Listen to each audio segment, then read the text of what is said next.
6, which of the following statements is correct in case of adiabatic expansion? इसके लिए formula होगा आपको, thermodynamics पढ़ी है आपने, थर्मोडाइनमिक्स में फर्स्ट लॉ होता है, वो क्या कहता है हमसे, del Q is equal to del U plus del W, या फिर डब्ल्यू भी होता है कई बार। तो एडियाबेटिक प्रोसेस में चेंज इन हीट होती है, नहीं हो पाती, तो एडियाबेटिक प्रोसेस के लिए कंडीशन होगी, एडियाबेटिक में आप पढ़ते हो, ट्रांसफर ऑफ हीट नहीं हो पाता इसमें, डेल क्यू क्या हो जाएगा, 0। ठीक है, del Q 0, del U plus W, तो del U is equals to negative of W, तो एक आ क्या रहा, पॉजिटिव आ रहा है, यहाँ पे नेगेटिव आ रहा साइन, डेल यू के लिए नेगेटिव आ रहा, तो क्या हो जाएगा, del U negative, del U क्या हो जाएगा यहाँ पे नेगेटिव। ऑप्शन नंबर 20 के लिए करेक्ट आंसर है।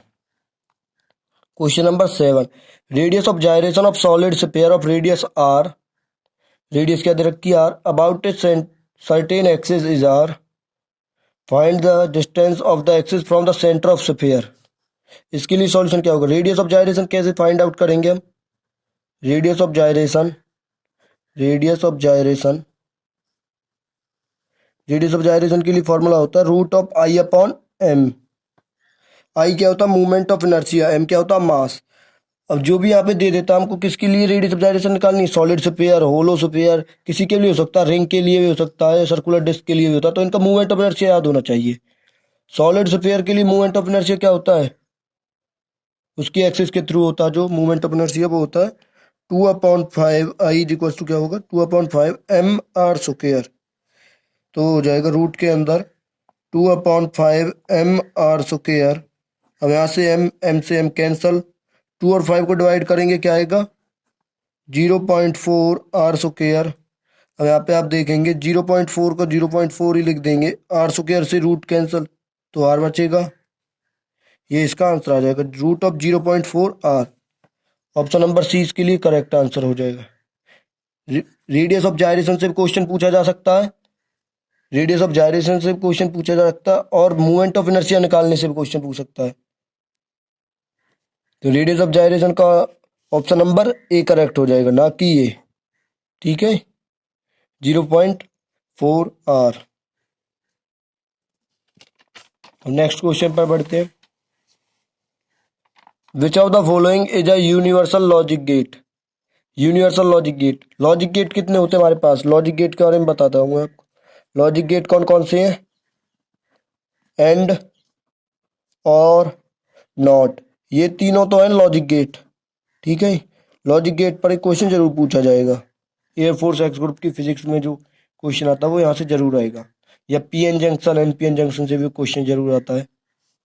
लॉजिक गेट में नॉर, एंड, नेंड, ये तीन, एन ए एन डी, ये किससे मिलकर बना भाई, एंड और नॉट से मिलकर।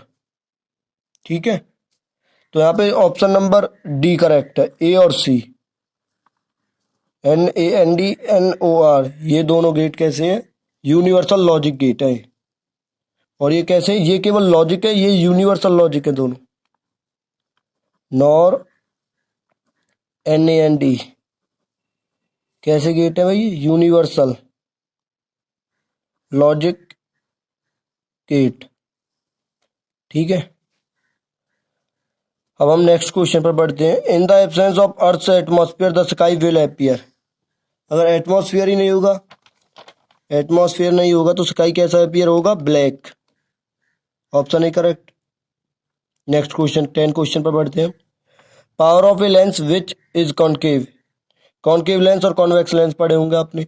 कॉन्वेक्स लेंस के लिए पावर, फोकल लेंथ याद होनी चाहिए। पावर ऑफ लेंस निकालने पूछ सकते हैं, या वैसे पूछ सकते हैं कॉन्सेप्चुअल या थ्योरी बेस्ड कि पावर ऑफ लेंस कैसी होगी कॉन्केव लेंस के लिए, कॉन्वेक्स लेंस के लिए। तो यहाँ पे देखते हैं क्या पूछ रहा है। Power of a lens which is concave, power क्या होती है 1/f, and concave lens focal length will be, concave lens की फोकल लेंथ क्या होगी, कॉन्केव लेंस की फोकल लेंथ क्या होगी, कॉन्केव के केस में बता देता हूं मैं आपको, फोकल लेंथ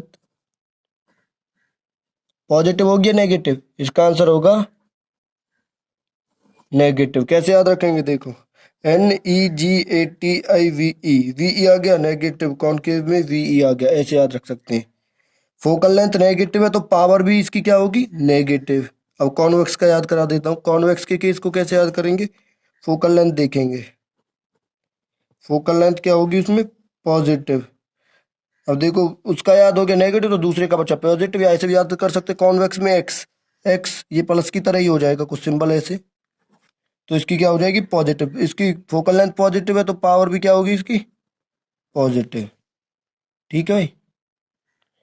अब इसकी जैसे कि हम न्यूमेरिकल पूछ सकते हैं इस पे कुछ भी, फोकल लेंथ दे रखी हो आपको जैसे कि 1 सेंटीमीटर, इसकी पावर निकालनी पूछ सकते हैं, पावर क्या होगी, पावर की इसकी पावर की यूनिट क्या होगी, डाइऑप्टर, एसआई यूनिट होती है इसकी। ठीक है, या 1 सेंटीमीटर, हम क्या पहले किसी भी क्वेश्चन को न्यूमेरिकल को करेंगे उसमें क्या करना पड़ेगा हमको, हमको उसको एसआई यूनिट्स में कन्वर्जन करना पड़ेगा। ठीक है, जो कि एम के एस होती है, मीटर किलोग्राम सेकेंड। तो ये सेंटीमीटर में इसको मीटर में कन्वर्ट करेंगे 1/100। Focal length 1 centimetre, focal length आ जाएगी 0.01 मीटर। अब पावर किसी कॉन्वेक्स लेंस और कॉनकेव लेंस पूछा जाए, ये ध्यान रखना आपको। कॉनकेव पूछेंगे तो नेगेटिव पावर आएगी, कॉन्वेक्स के लिए पूछेंगे तो पॉजिटिव पावर आएगी। ठीक है भाई।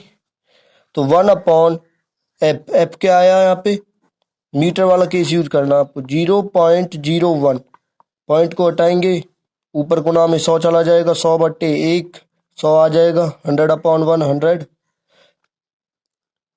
ये इसकी यूनिट हो जाएगी डाइऑप्टर।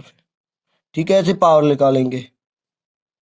और हमको कॉनकेव लेंस और कॉन्वेक्स लेंस की यूजेस भी याद होनी चाहिए। और आई पर भी, ह्यूमन आई पर भी क्वेश्चन पूछा जा सकता है, ह्यूमन आई, ह्यूमन आई पर क्वेश्चन पूछे जा सकते हैं कि उसमें इमेज कैसी बनेगी, या कौन से लेंस पर बनेगी, कहाँ पर बनेगी इमेज, कौन सा।